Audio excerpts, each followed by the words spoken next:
दुनिया की ऐसी कंपनियां जो दिखती छोटी है लेकिन अरबों कमाती है। दोस्तों सोचिए, आप सड़क पर जा रहे हैं, आपको एक बहुत बड़ा ऑफिस दिखाई देता है, सैकड़ों लोग काम कर रहे हैं, बाहर करोड़ों रुपए की गाड़ियां खड़ी है। आप सोचेंगे भाई यही है बड़ी कंपनी, लेकिन अब अगर मैं आपसे कहूं कि दुनिया में कुछ ऐसी कंपनियां भी है जिनका नाम शायद आपने कभी नहीं सुना होगा, जिनके ऑफिस के बाहर कोई भीड़ नहीं होती, जिनके प्रोडक्ट आपको दुकान पर दिखाई नहीं देते और जिनका बिजनेस इतना बोरिंग लगता है कि पहली नज़र में आपको लगेगा इसमें पैसा ही क्या है।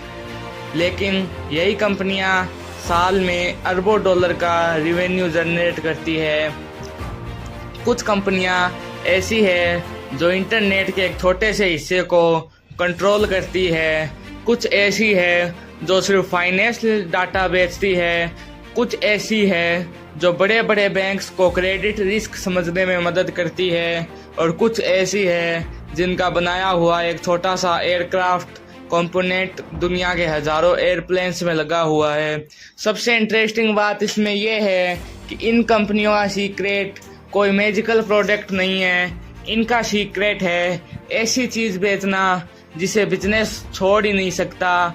आज की वीडियो में हम ऐसी कंपनियों को देखेंगे और अंत में समझेंगे कि अगर आप भी फ्यूचर में करोड़ों का बिजनेस बनाना चाहते हैं तो इन कंपनियों से कौन सी 5 बिजनेस स्ट्रेटजी सीख सकते हैं। तो वीडियो को अंत तक जरूर देखना, क्योंकि आखिरी कंपनी शायद आपको सबसे ज़्यादा सरप्राइज करेगी।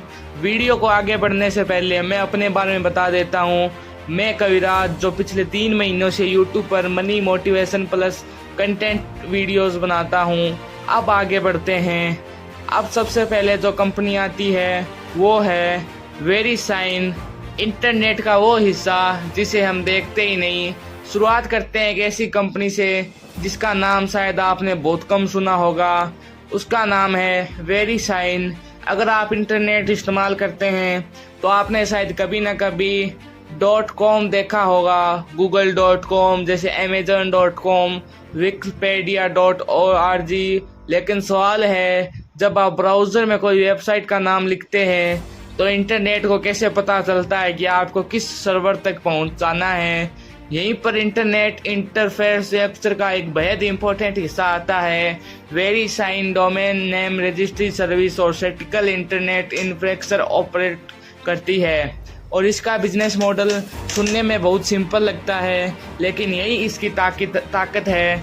2025 में वेरीसाइन ने लगभग 1.66 बिलियन रेवेन्यू रिपोर्ट किया, और सोचिए कंपनी का कोर बिजनेस कोई स्मार्टफोन नहीं, कोई कार नहीं, कोई फ्लैश कंज्यूमर प्रोडक्ट नहीं, ये इंटरनेट के पीछे चलने वाली इंफ्रास्ट्रक्चर है, यानी ऐसी चीज़ जिसे ज़्यादातर लोग देखते नहीं। और यही पहला बिजनेस लेसन है, बड़ा पैसा हमेशा उस चीज़ में नहीं होता जिसे कस्टमर देखता है। कई बार असली पैसा उस इंफ्रास्ट्रक्चर में होता है जिसके बिना कस्टमर का पूरा सिस्टम ही काम नहीं करेगा।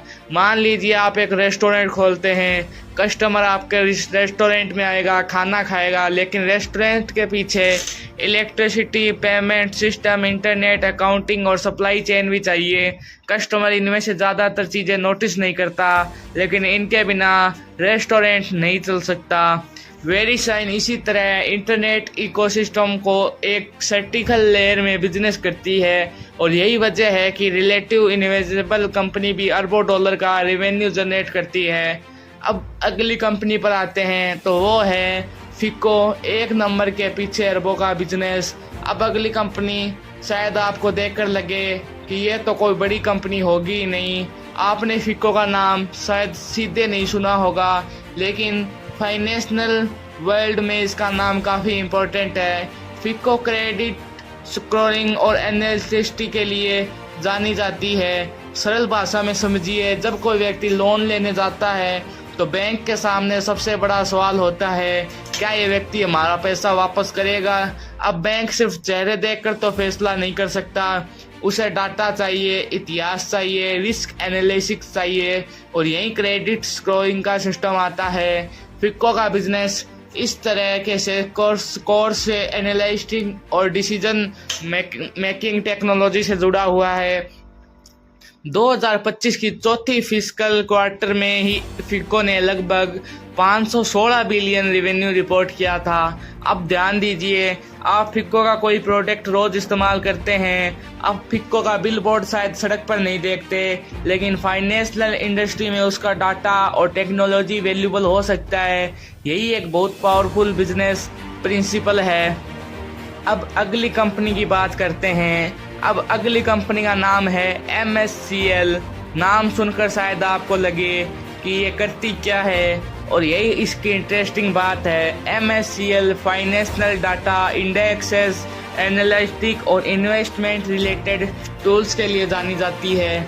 दुनिया भर में इन्वेस्टर और फाइनेंशियल इन्वेस्टर को मार्केट को समझने के लिए डाटा चाहिए। कौन सा मार्केट कितना परफॉर्म कर रहा है, किस देश में कितना रिस्क है, किस इंडस्ट्री में क्या ट्रेंड चल रहा है, किस पोर्टफोलियो में कौन सा एसेट है। इन सवालों के जवाब के लिए डेटा और एनालिटिक्स की ज़रूरत पड़ती है, और MSCL इसी इकोसिस्टम में बिजनेस करती है। 2025 में MSCL के पास लगभग 6,268 एम्प्लॉयज़ थे, और कंपनी ने 2025 की चौथी तिमाही में 822.5 मिलियन ऑपरेटिंग रेवेन्यू रिपोर्ट किया था। अब सोचिए, एक तरफ ऐसी कंपनियां हैं जिनके प्रोडक्ट्स करोड़ों लोग देखते हैं, दूसरी तरफ MSCL जैसी कंपनीज जिनके प्रोडक्ट का बड़ा हिस्सा डेटा, इंडेक्सेस और प्रोफेशनल टूल्स के रूप में आता है। लेकिन फाइनेंशियल इंडस्ट्री में इंफॉर्मेशन की वैल्यू बहुत ज़्यादा हो सकती है।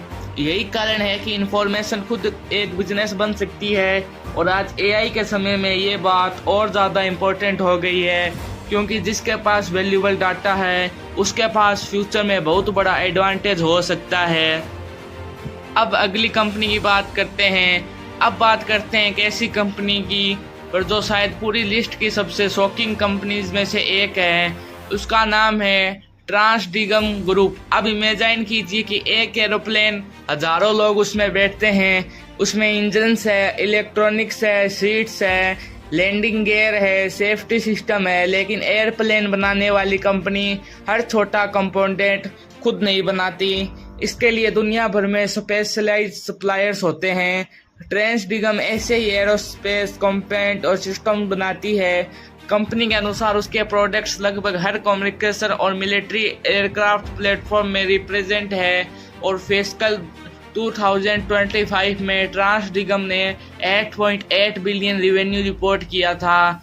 इसके वर्ल्ड वाइड 18,000 प्लस एम्प्लॉयज़ और 136 ग्लोबल मैन्युफैक्चरिंग लोकेशन थे। अब सोचिए, एक पैसेंजर प्लेन में बैठा इंसान शायद कभी नहीं जानता कि उसके एयरप्लेन के कौन से छोटे पार्ट्स किस कंपनी ने बनाए हैं, लेकिन अगर कोई छोटा कंपोनेंट एयरक्राफ्ट के लिए ज़रूरी है तो उसकी वैल्यू अचानक बढ़ जाती है।